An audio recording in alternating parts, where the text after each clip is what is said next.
is it okay to, you're talking about, if you're sad, you listen to sad music. That's something that I have lived with my entire life, and my parents too. And I always thought, man, that's weird, but there's something wonderful about being bummed out and listening to the most bummed out music, and you just wallow in that shit. Is that bad or is that helpful?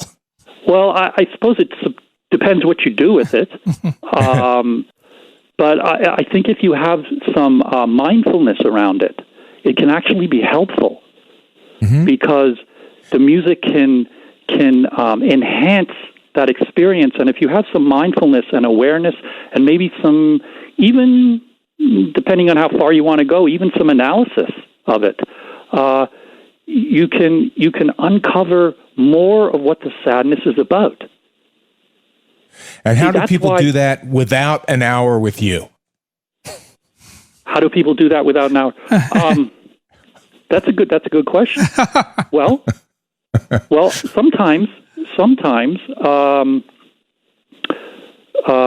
you can just listen to a song, and when the song's over, just focus on the feeling that you have, and ask yourself, what about this feeling? Is there something meaningful or purposeful or helpful about this feeling?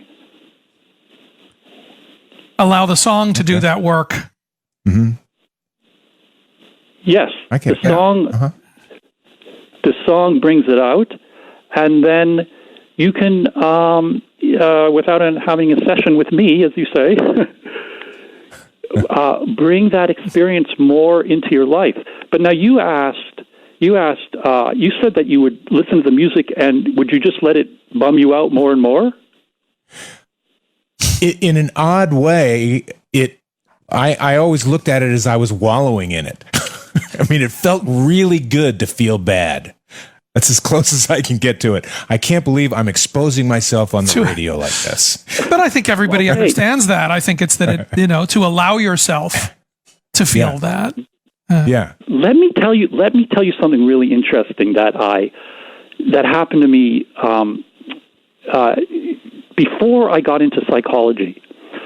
I was listening to a B.B. King song, and it was "Every Day I Have the Blues." You know that song? Yep, sure. Okay. Now, if you think about it, it sounds bad, right? He's singing about all this painful stuff. Nobody loves me. I'm losing my woman.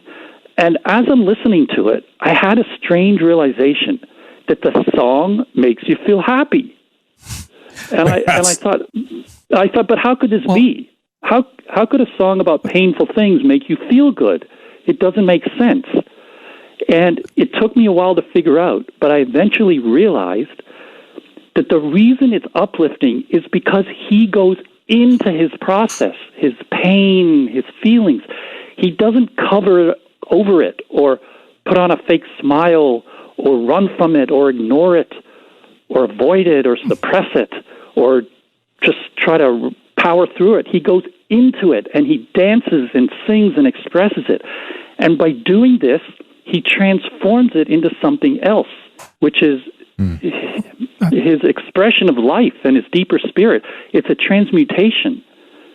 So this was like my first encounter with the idea that pain and problems are processes meant to awaken us to the deeper dimensions and hidden directions in our lives.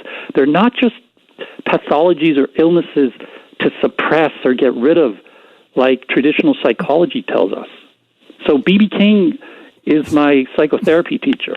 you and a whole lot of other. I mean, fantastic. That's the famous line, right? The blues is a sad song you sing to make yourself feel better.